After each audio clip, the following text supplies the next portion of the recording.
This Amtrak station probably shouldn't exist. But don't just take it from me, Amtrak has made it pretty clear how sick and tired they are of having to keep this place around. You can just feel the company's sarcastic frustration when reading what the station has to offer on their website. Just look at all these great features. It's unstaffed, has no ATM, no elevator, no payphones, no ticketing kiosks, no restrooms, no vending machines, and no Wi-Fi. Oh, and it's also covered in sand and located in the middle of the desert. I mean, what more could you want from an American passenger rail station, am I right? See, Amtrak hasn't been able to move trains through here on a consistent basis since at least 2021, which has been frustrating for everyone involved. The main problem here at Palm Springs Station is that it's constantly bombarded with unpredictable sandstorms. And while that is a huge problem for Amtrak, and for anyone wanting to depart or arrive here, it's definitely not the station's only problem. It's located in a place that people were never meant to settle in to begin with. With absolutely nothing around here for miles, Palm Springs Station might just be the most isolated Amtrak station currently in operation. You can't walk anywhere from here, you can't really bike anywhere from here, there's no local bus service in and out of here, and if you're unlucky enough to arrive here at night, you're probably going to be stranded out here. Just take a look at the Google reviews of this place. It happens all the time. Overall, it's just not a great place for passenger rail. Even at Amtrak's smallest, least visited stations, like Montgomery Station in West Virginia, you can still walk somewhere to get food, shelter, and transportation. But here, there is literally nothing. Before we talk about the downfall of Palm Springs Station, I think it's a good idea to take you on a tour of it. Palm Springs Station is the definition of a liminal space, and visiting the place was a super weird experience from the moment I pulled in. Of course, I didn't want to risk not actually being able to stop here on a train, so I drove here. But the city has recently built a massive concrete wall blocking the vehicle entrance, so I'm not even sure if I'm allowed to enter here. But I eventually found my way in through the exit. The station and its surroundings feel abandoned, like a barren wasteland in a post-apocalyptic desert. Instead of moss and vines overgrowing and reclaiming the built environment, it's sand. Piles and piles of sand. There's sand everywhere, on the roads, on the tracks, on the signs, and even on the inside of the open-air station itself. Amtrak built Palm Springs Station back in 1999, despite having a station in Indio at the southern end of the Coachella Valley.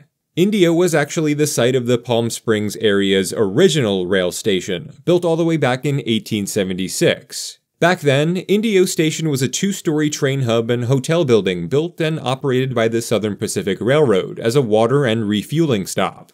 There was a whole lot of nothing going on in the Coachella Valley back in the mid to late 1800s, so the Indio hub was nothing more than a 19th century rest stop in the middle of a desert. It wasn't until the 1930s when the Palm Springs resort craze really started taking off, and Southern Pacific would build a permanent station closer to Palm Springs. But the problem was, it had to do so along the pre-established tracks, meaning that the station they built was even further from downtown Palm Springs than the modern-day one. It was located all the way over here along Highway 111 at Tipton Road, truly in the middle of nowhere.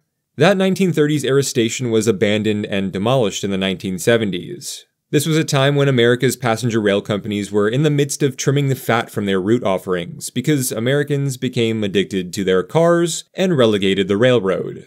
Though if you actually visit the site today, you can still see the old rail siding and some of the rubble from the original 1930s station. The Southern Pacific, Union Pacific, and Santa Fe trains operated service through a few different stations in the Coachella Valley up until the 1970s, making stops along the Sunset route in Palm Springs and Indio, but today, all that remains of passenger rail through the Coachella Valley is this place. What I'm about to say is purely speculation, but I believe Amtrak established a station here instead of keeping their Indio station or even building a new station somewhere closer to civilization is because they probably expected the land between it and the city to be filled in by suburban sprawl. If that happened, the station would have had access to bus service or other amenities within walking distance. But that never happened. And with its ongoing meteorological hazards and lack of interconnectivity to any piece of civilization whatsoever, Palm Springs Station is likely next up to be nixed from Amtrak's roster altogether.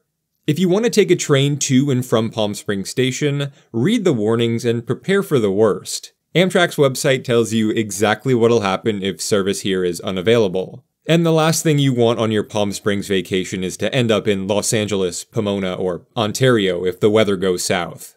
What Palm Springs Station teaches us is that passenger rail travel through the Coachella Valley was never actually supposed to be tenable, and the extent of civilization here probably should have solely been for water and refueling as it was originally intended. But as it happened, the resort city that eventually formed here was not a product of passenger rail or streetcar suburbs, but solely out of the mass adoption of the automobile. Downtown was built around the car.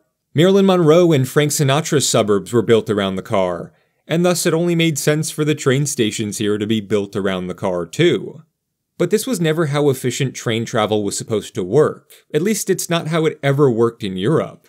Like anything else built solely around the car, Palm Springs and its rail stations were doomed to fail in time. A train station is supposed to have life around it. A downtown, a business district, a shopping district, anything. Passengers want to be able to step off the platform and walk or bike directly where they need to go. But even as it stands today, Palm Springs' layout would be ideal for a light rail or streetcar loop. A center-running service making better use of its wide, auto-centric roads and servicing downtown, the airport, and of course, the train station. It's the only thing I could suggest that would save this place. But that would never happen, would it? The city isn't growing, tourism is stagnant if not declining, and the elites have found their other, better wintertime playgrounds. Hell, the place just isn't livable for the better part of a year. At least in Miami Beach, you can walk and bike everywhere, and if it gets too hot, just go in the ocean. There's really nothing exciting attracting people to Palm Springs anymore. And now, with its complete lack of a train station, it's become even less desirable. For me, it's only a matter of time before Amtrak's Palm Springs Station is a relic of American passenger rail past. And when that happens, it won't be the first or last time nature will remind us that building a civilization in the middle of the desert was indeed a terrible idea from the start. But at least the city has one last working mode of car-free transportation to enjoy.